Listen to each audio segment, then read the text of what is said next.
Hello. Happy Sunday. Here we go. Another week.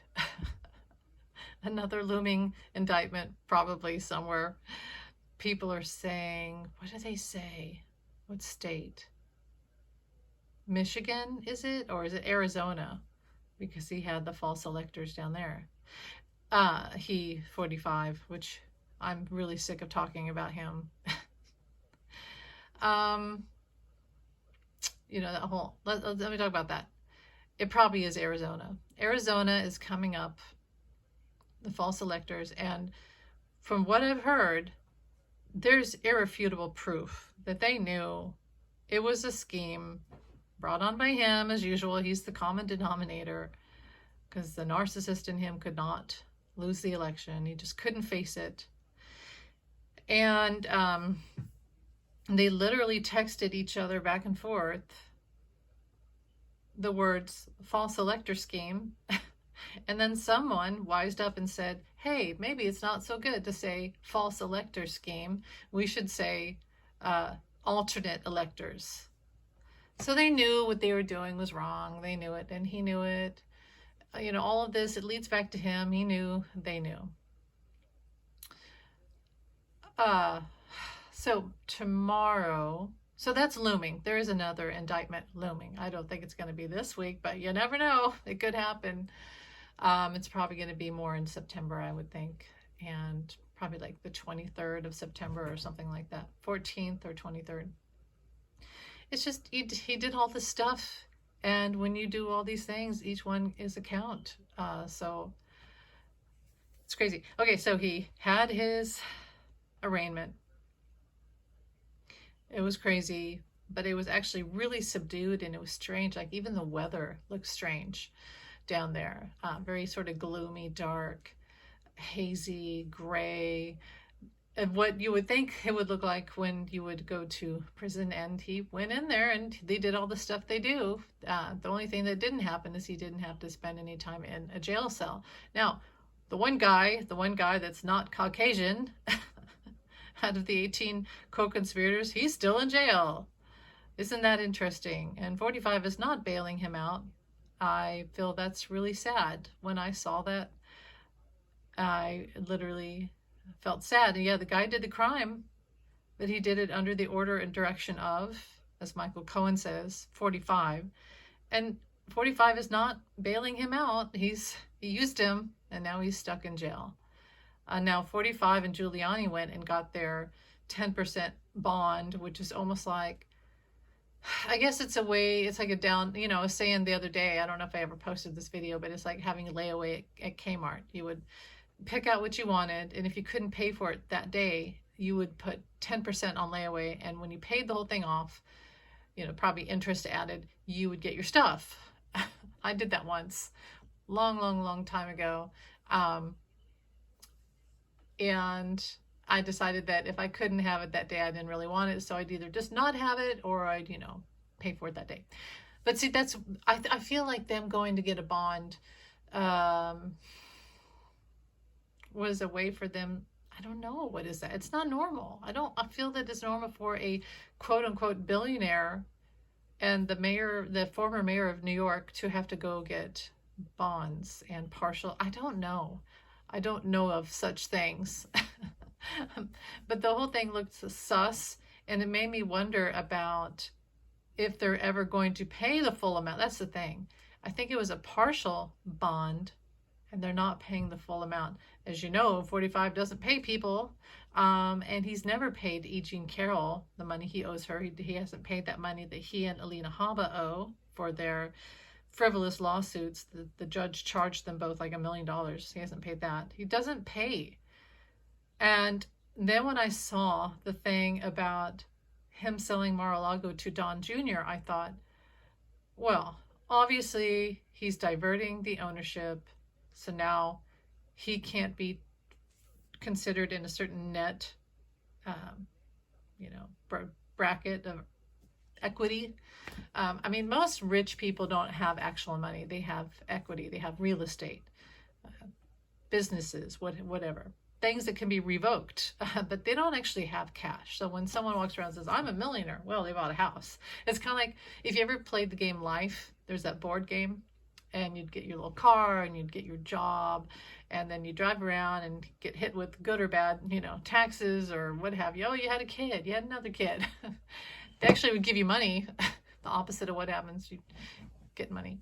And then you would get $1 million, and guess what you do at the end? You'd buy, if you had the money, you'd buy the house, right? You're a millionaire, but not really. You just spent all your money that you earned through the game on this mansion, but it's to your net worth. So my point is, like the game Life, 45 has diverted his net worth. That's what I'm getting, his equity, his whatever.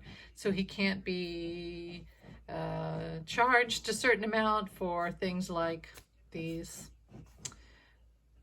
bail bonds, whatever they estimate, what you'd have to pay per your earnings or net worth. I feel like that's what's going on. I feel like that's why he did. I do feel like at some point Don Jr. is just going to sell it back to Dad. Now, I also wonder if he did it because people like Jack Smith are about to seize his property for unpaid things like not paying, E. Jean Carroll not paying judges, courtrooms that he owes money to, etc. And or they could seize the property for investigation because they're still missing documents. So if Don Jr. owns it, it could be the ownership switched. So there's some legality.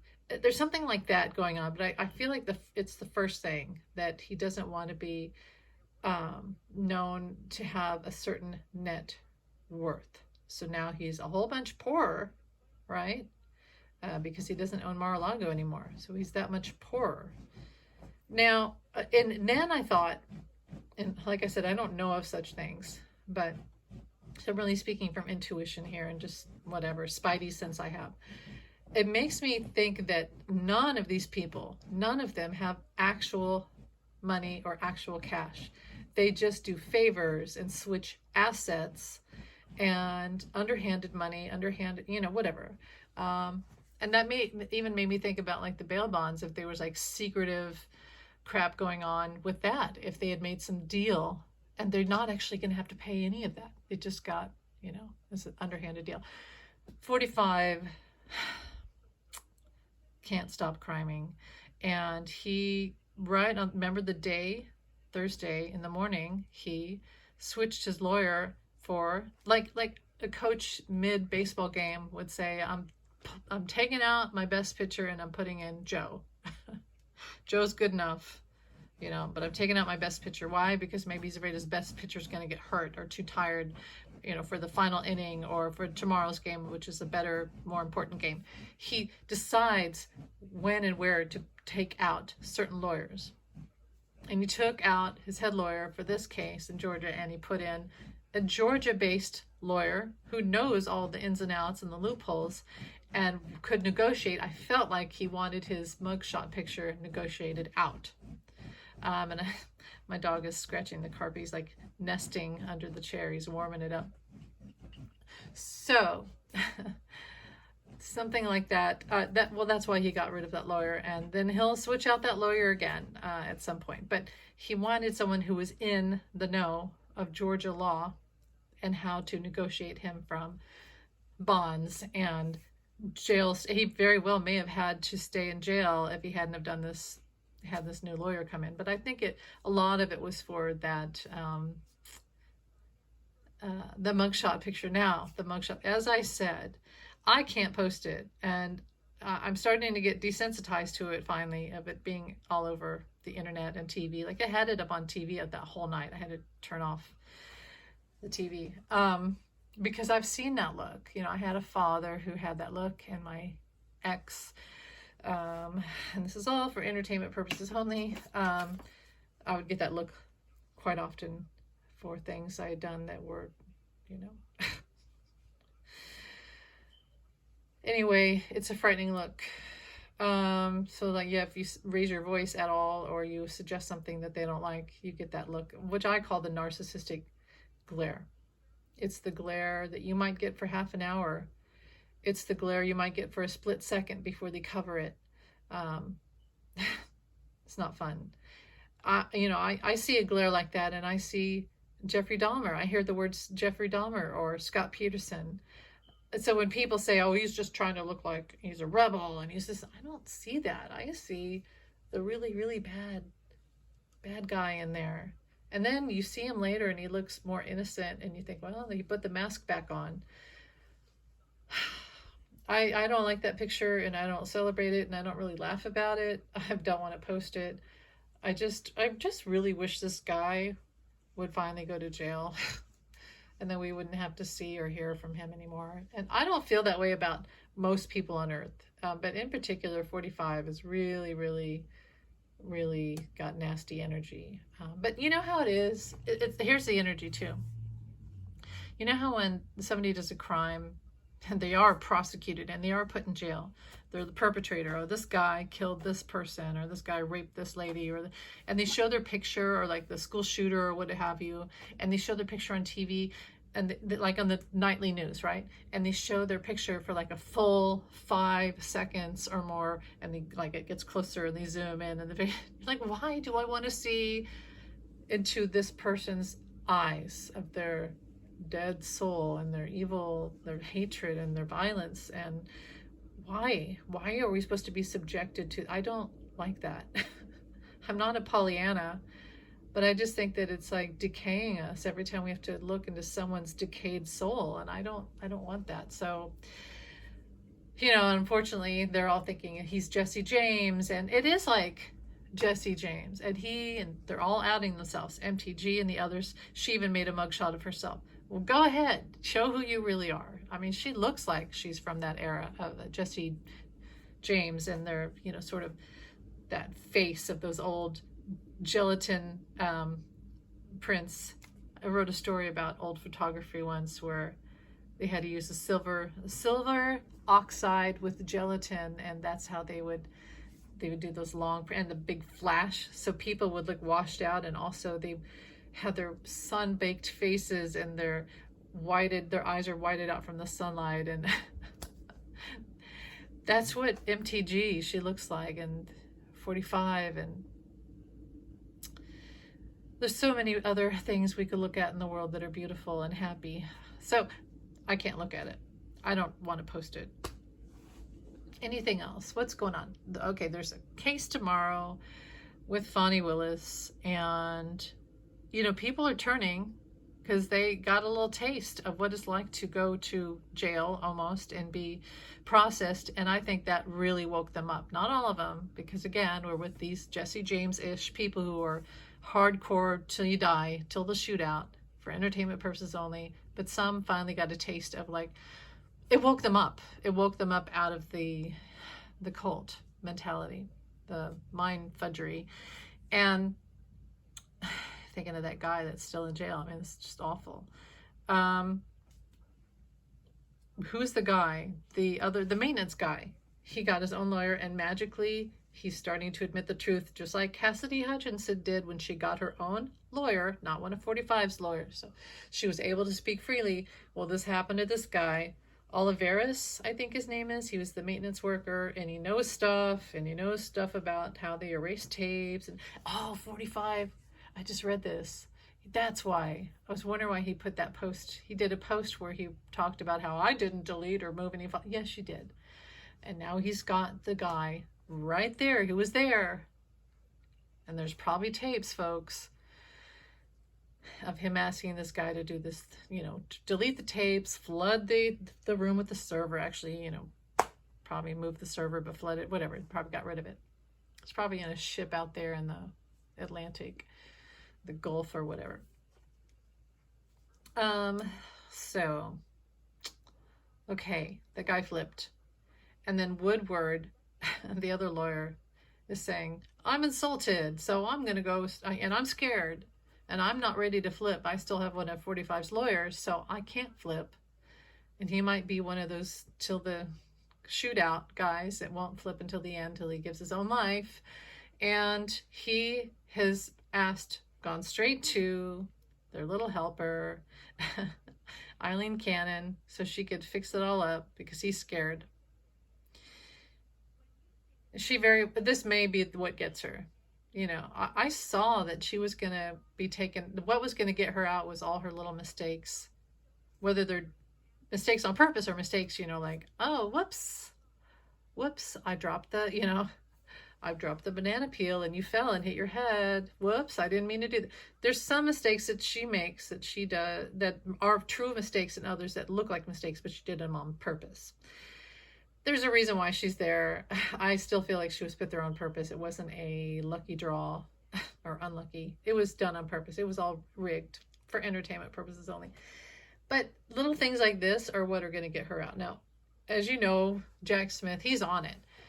He's got this all mapped out.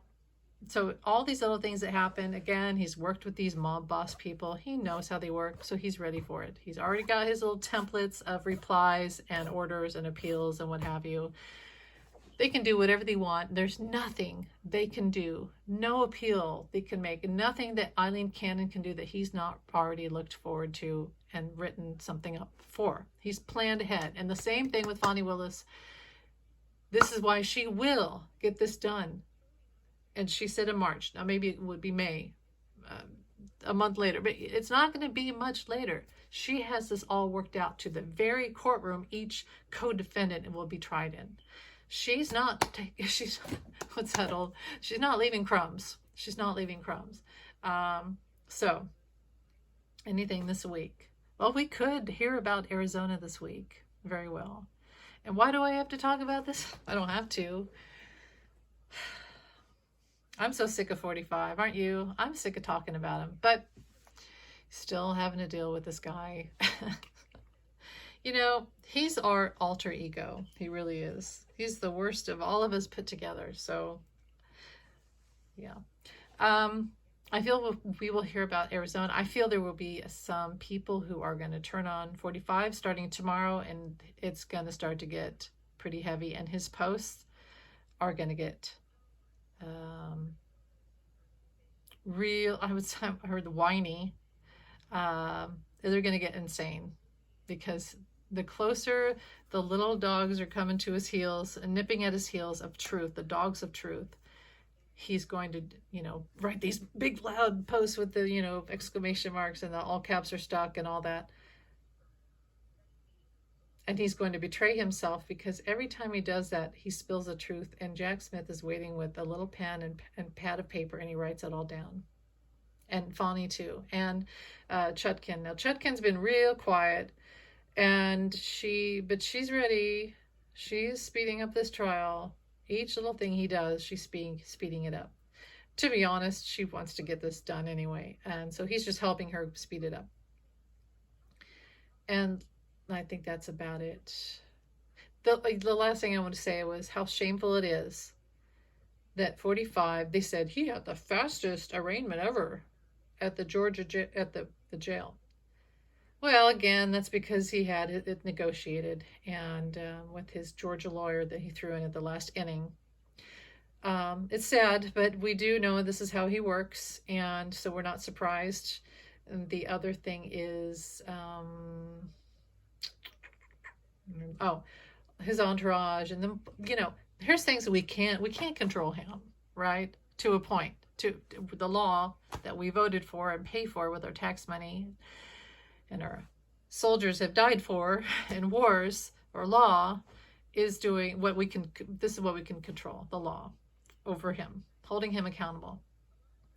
But we can't control that just here sitting at home. We have to have faith that the law is going to do its job. Now, we can't control many things about him and things that he says and does. However, what we can control is not having TV, news crews filming him in his stupid airplane like he's JFK. He's worlds away from JFK, from morals and class and integrity, okay? We don't need to cover Jesse James flying around with his Secret Service men who are, for entertainment purposes only, helped him out in Jan 6. We don't need to. We can control that. We can control the coverage. We don't need to all be there taking pictures of him when he gets off his plane and this entourage on the road and him outside gaslighting us outside of his, after his arrest. We can control that. And I really hope that the news crews say, you know what, you can have your plane, you can have your entourage, and our taxpayer money are paying for it. Actually, they should say you can't do that anymore. If you want it, you have to pay a certain amount yourself. Here's how much that the government will pay for since you were the former president. Here's how you have to cover the rest. If you want to have 10 cars and motorcycles and, you know, God, it's ridiculous. Anyway, you guys have a great day. Take care. And yeah, I'll talk to you later. Bye.